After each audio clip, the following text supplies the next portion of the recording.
Good afternoon. Oh my God, how long have I been talking? A good while now. Your mom, have you talked to her since you got here? What do you know about my mom? Well, quite a bit, actually. You were going on and on and on. I don't have the international phone plan. You have a computer, though. You could probably use that, right? It's old. How old? It's like this thick. That's pretty old. I could help you out with your computer if you like. Also, I'm free tomorrow. For your computer? I'm not inviting you into my room. Okay. I guess I'll see you at breakfast. I'll see you at lunch. Oh, and it was nice to see you guys again. What is that? His room. I really have to go out and get my milk. I completely forgot that it was this Are you thing. sure you're okay? Yeah. And thank you so much for your assistance. My assistants? Oh, holy shit. I'm so sorry. Carol, wait. I thought you were studying political science. I am studying political science. Milton's an elective. Look, my friend Alex was trying to help me. Get laid?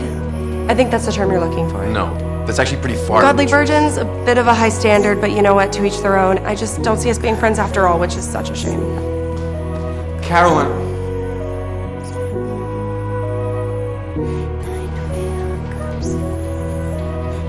I feel like I owe you an explanation.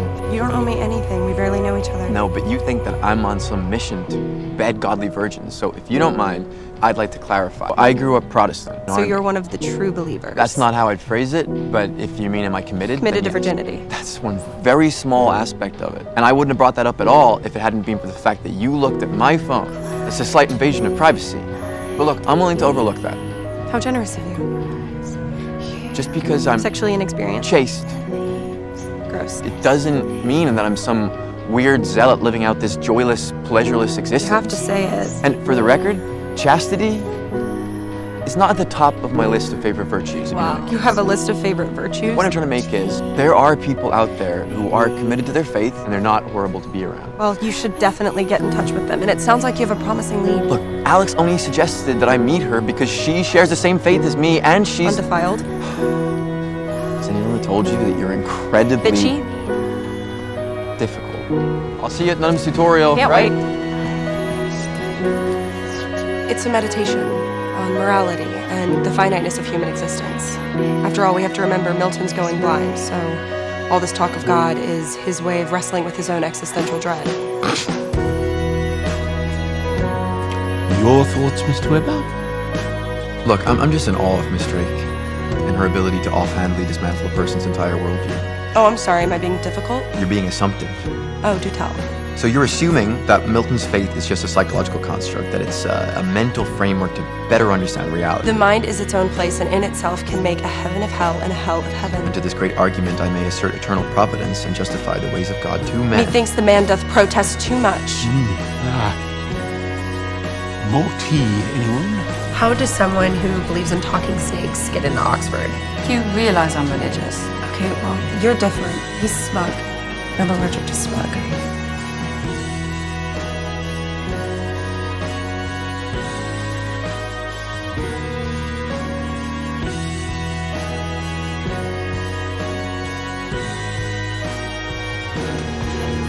What are you doing here? I was invited When? a few days ago. By the way, you Stop.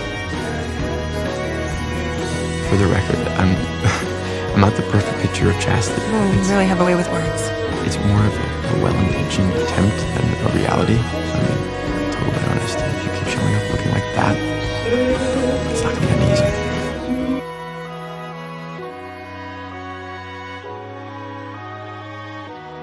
I'm not sure I fully understand. Are you suggesting that those things exist in perfect relationship?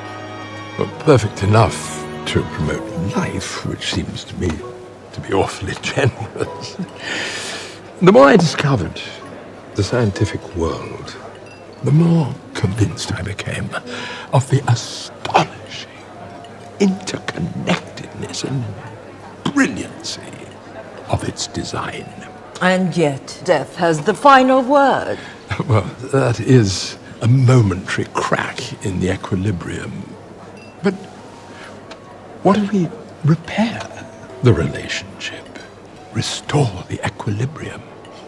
Because then what lives continues to live forever. Precisely.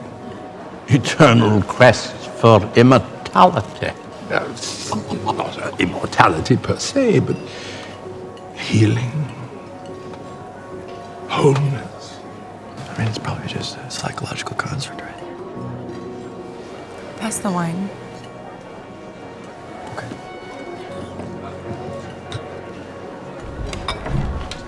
I have such a good idea. God. We just start from scratch. Nothing ever happened. Start over. What do you say? For what purpose? For the purpose of resolving that which was left unresolved. But perhaps that which was left unresolved need not be resolved. But you're forgetting that there's precious little that cannot be solved over hot chocolate. What do you say? Where are you going? Do you want a hot chocolate? Do you want to get hot chocolate with me? With you, I'd rather take a cold bath. You want to take a cold bath with me? Okay. Hilarious. Ha ha ha. Jenny, you've got to understand. I believe that God made me for a purpose. But he also made me fast. And when I run, I feel his pleasure. Okay, how would you define pleasure? Sorry, what? Well, you said you don't live a pleasureless life. I don't live And a I'm not pleasureless talking life. about sex because obviously you wouldn't have much to say on that subject. Okay, I'm thank more you. talking about the kind of pleasure that Eric Liddell felt when he ran. You know, like it was what he was made to do. Or the feeling you get when you're struck by the beauty of a poem or the colors of a sunset.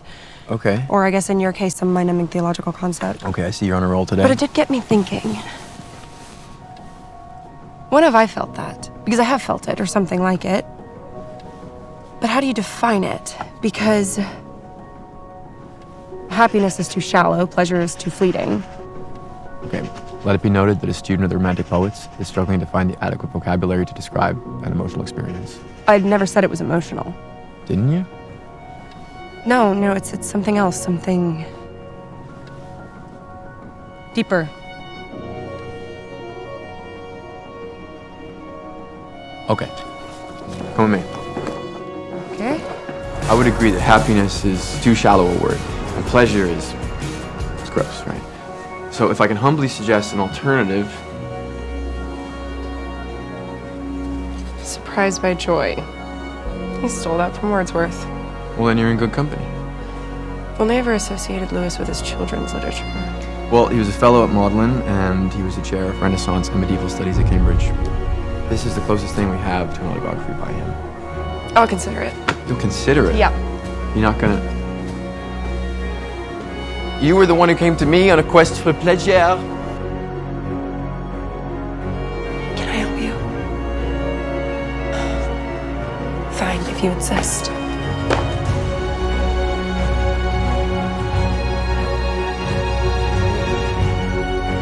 Wasn't horrible. Bits about joy were interesting.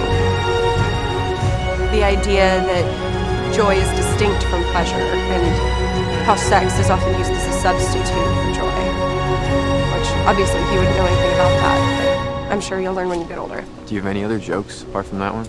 He has this way of describing things that defy description. Like his notion of inconsolable longing. It's quite beautiful, actually. Yeah, it is. Lewis frequently wrote of an inconsolable and infinite longing, Sehnsucht in German, the longing in the human heart, for we know not what. In his words, the books or the music in which we thought the beauty was located will betray us if we trust them. It was not in them, it only came through them, and what came through them was longing. For they are not the thing itself. They are only the scent of a flower we have not found, the echo of a tune we have not heard, news from a country we have never yet visited. All joy reminds. So, about the stab of inconsolable longing. I was 8 years old. My father was gone. And I was confused and angry, and books were an escape. The everlasting universe of things flows through the mind and rolls its rapid waves, now dark, now glittering, now reflecting gloom. And I don't know, I remember being overwhelmed with beauty and sadness, all in the same moment.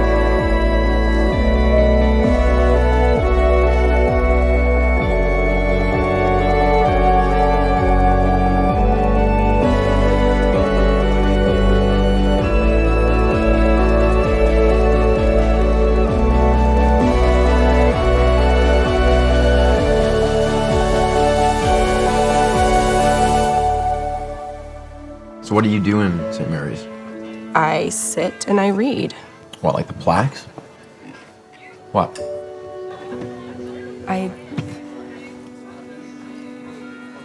You're religious, Sure, okay. and I'm not. Yeah? So, by some secret law of the universe, we can't date. All right, I'm gonna need you to tell me more about this secret law of the universe.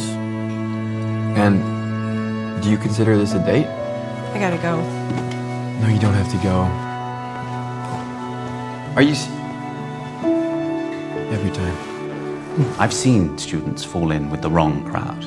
Soon they're partying more than studying. No, God, no, that's not it. Well, whatever it is, I encourage you to distance yourself from anything that diverts you from your original goal. If you do not meet the necessary criteria, it is possible to have the scholarship rescinded. Okay, can you not take a hint? What? This is why I'm here, to work and earn my doctorate and get on with my life, not to have pointless conversations in afternoon tea. You ever considered, even for one moment, that maybe you're not here just for a doctorate? You act like you're different, but you're not. You'll trick me into trusting you and then make promises that you can't keep. And what then? What was it all for? I'd like to avoid that inevitable catastrophe if you don't mind. Carol, that doesn't have to be our story. Please leave. Let's go to the store. You've been in a funk for weeks. Fine. When was the last time you spoke to Kent?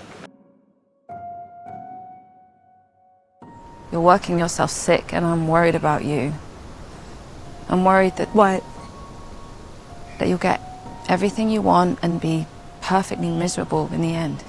Kent has a visitor. She arrived yesterday from the States. Supposedly they were introduced through his friend Alex. Didn't take him long, did it?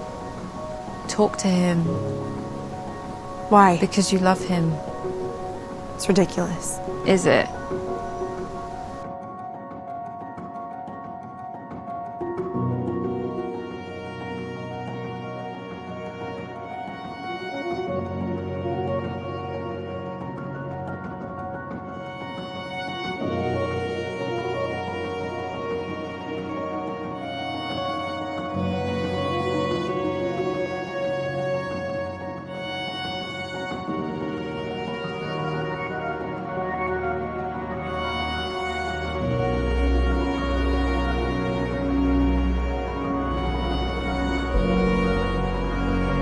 Why are you following me? Let go of me! I've been trying to let go of you. Well, clearly you're not having any trouble.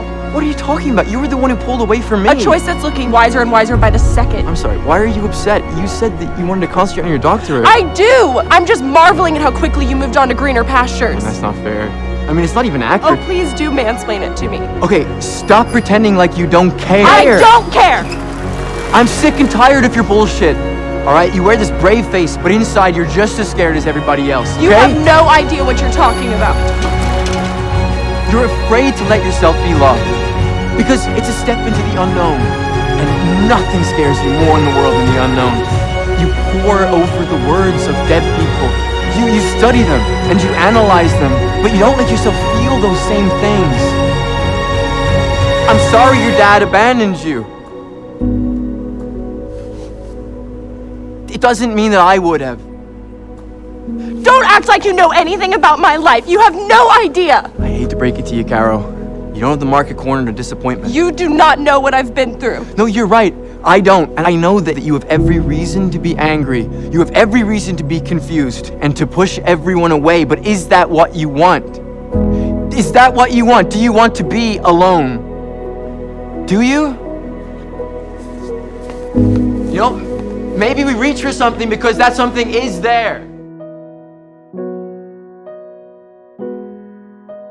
The rules are perfectly clear. I know the rules. It's, no ink around the books. I get it. It's protect the damn books at all costs. Keep your voice down. Keep your voice down in the library. It's just all about the books, how precious they are. Keep the ink away from the books, and everything's about the books, the books, the books, the books. What have you done? Hands.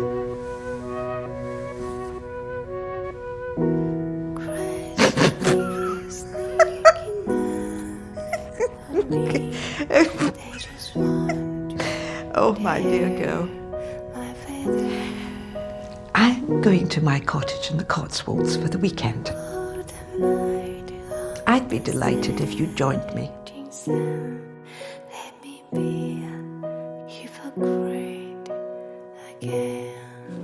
Hello, Sammy. You the welcoming party? Good boy.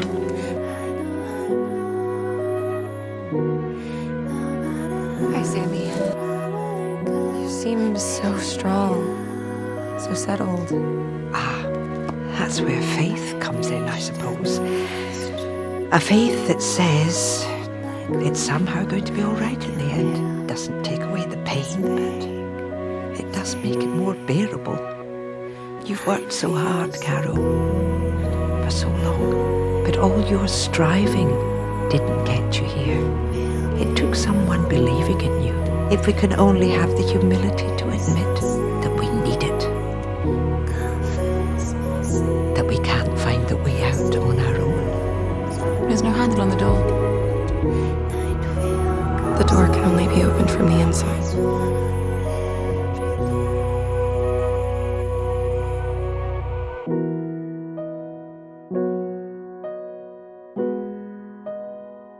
Okay, so I feel like I owe you an explanation. Me too. What do you say we resolve that which was left unresolved? I think that would be such a great idea. Where's your perfect match? Turns out she's not my type. No? No, she was far too much of a pushover. Do you want to see the best view in Oxford?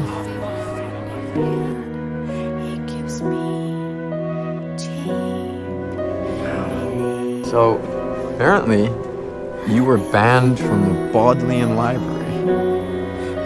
I don't really want to talk about it. Oh my god, you're an Oxford grad. How does that feel? Bittersweet. In the UK? It's in DC, actually. How long do you have to decide? Well, I've already accepted. I leave tonight. What am I to you? What are we? What do you want us to be?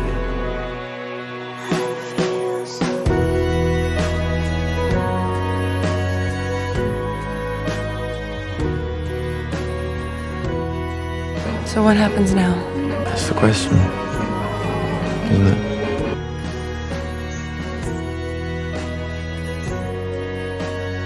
I'm sorry.